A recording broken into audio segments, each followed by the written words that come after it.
All right, guys, another quick update. Got some interesting developments. Um,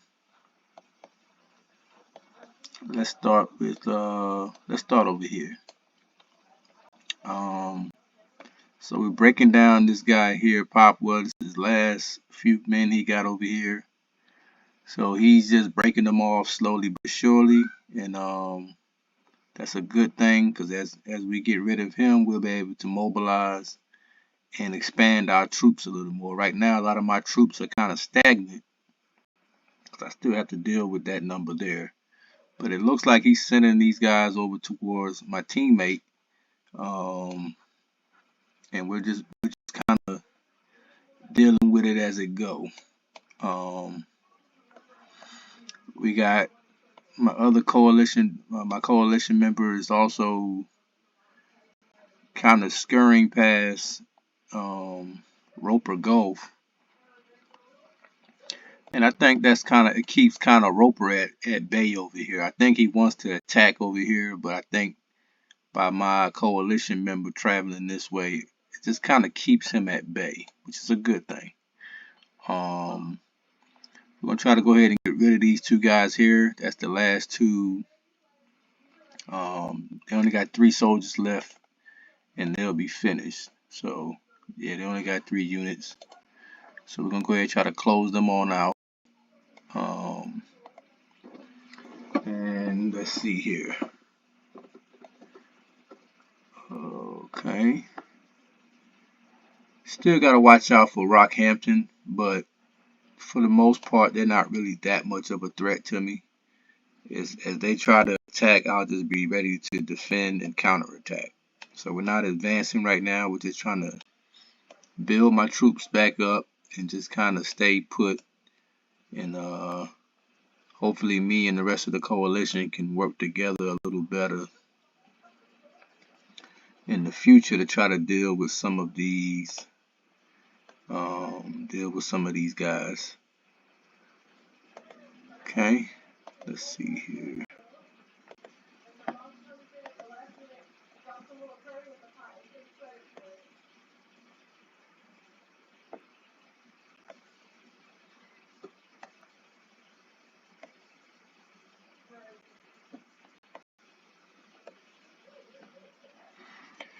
So there's a few things I want to point out. In a game like this, what I tend to find out is you kind of see people motives, and again, in a game like this, you have to protect yourself first. That's the name of the game. So I don't expect coalition members this early in the game to make moves or make decisions that are not in their best interest, especially in regards to trying to survive and to get to the next stage of the game.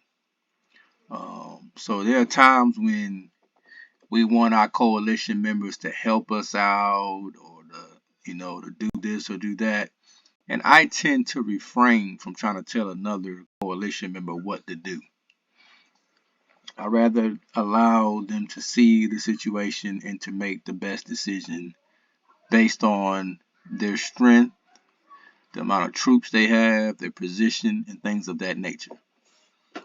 So right now we're becoming a team, and we're learning how each other play, and we're learning each other's strengths.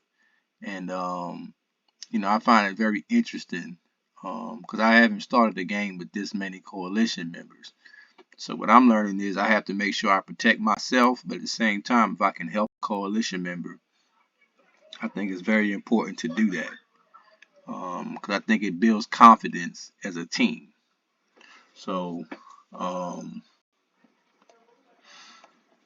I will keep you guys posted. Just wanted to kind of fill you guys in on what's going on. Um, we started getting attacked by a couple different coalitions, so that's to be expected. Nothing is going to be just handed to us. So, but I think we got a good chance of going ahead and trying to close this. Trying to capture Australia. It's going to take a little time, but my experience tells me we'll be just fine.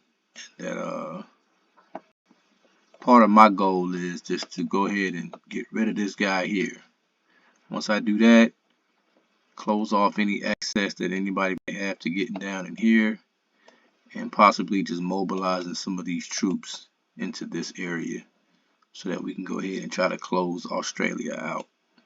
So it's not a lot going on right now, guys, but these are the parts of this is a very important part of the game, because this is going to dictate, what you do in the future. So right now our coalition is in second place, so that means we got plenty of time to get ourselves together and make some moves to try to become a dominant force in this map.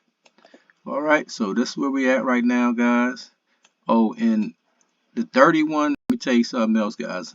I'll give you another little tip.